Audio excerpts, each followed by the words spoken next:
The president officially walked back last week's off-the-cuff remark that the U.S. would leave Syria very soon, leaving even more questions about the mission.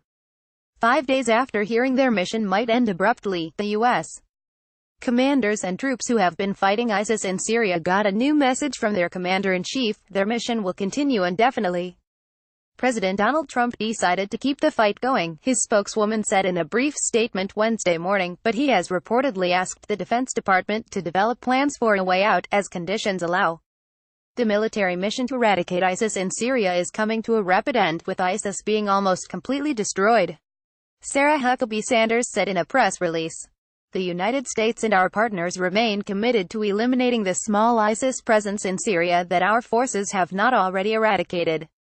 The White House sought to end speculation that a total withdrawal was in the works after Trump, seemingly off-script, said last Thursday that the U.S. troops in Syria would be coming home very soon, and froze civilian assistance funds.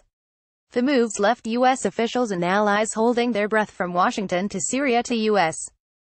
Central Command headquarters in Tampa, Florida. Then on Tuesday, Trump told reporters at the White House that he intended to pull troops out of the war, at the exact moment that several of the top U.S.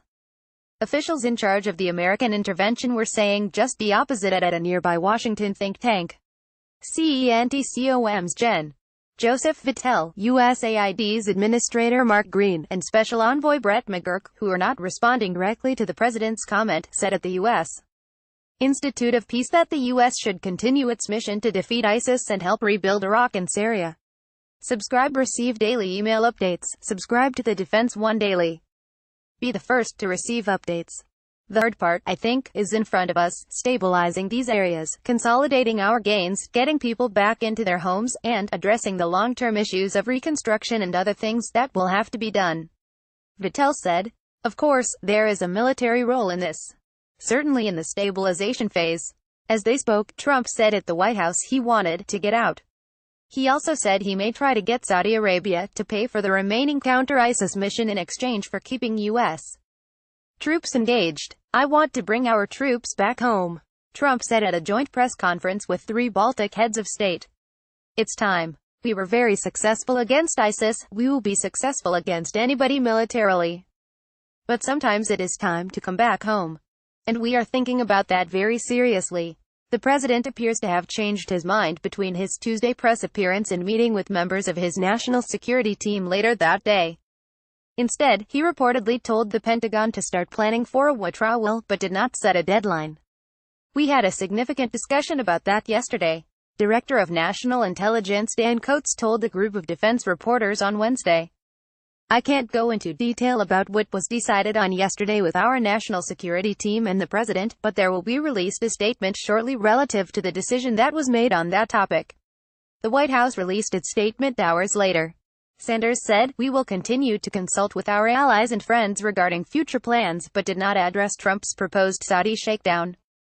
Nor did her statement mention Trump's freeze of $200 million in non-military assistance for Syria. At Wednesday's press conference, Sanders said the White House was not going to commit to arbitrary timelines. When will they know ISIS is eradicated? That determination will be made by the Department of Defense and the Secretary of Defense. In the meantime, the U.S. will continue training local partner forces and preventing any re-emergence of ISIS, she said.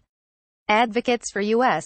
military, humanitarian, and reconstruction intervention warned Washington this week against walking away from Syria too soon.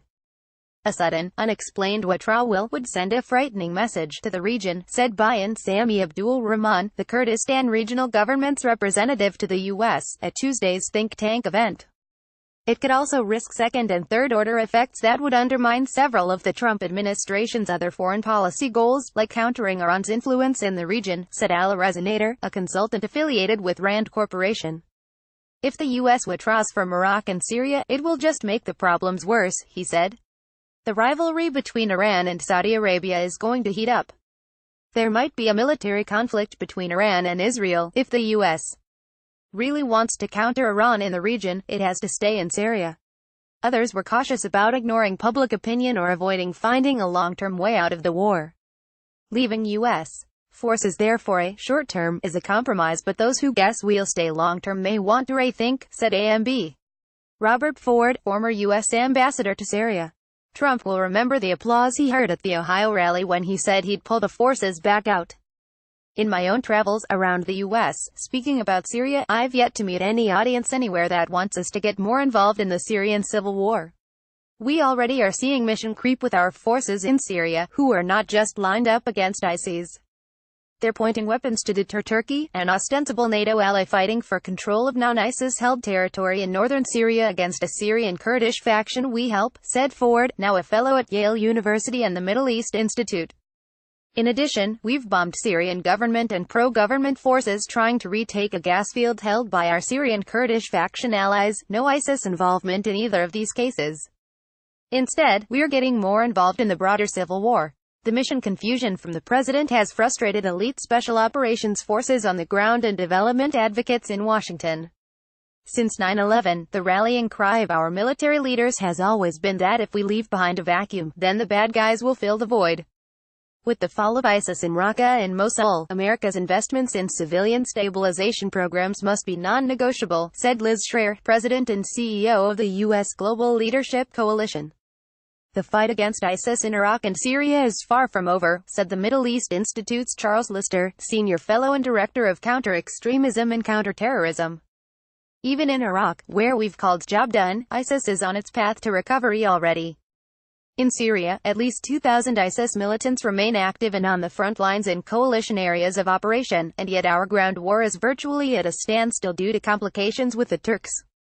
Defeating ISIS is also probably an unattainable objective, but degrading it to such a point that it becomes more manageable to local actors will still require a substantial final phase of military operations in Syria and then a more drawn-out stabilization mission.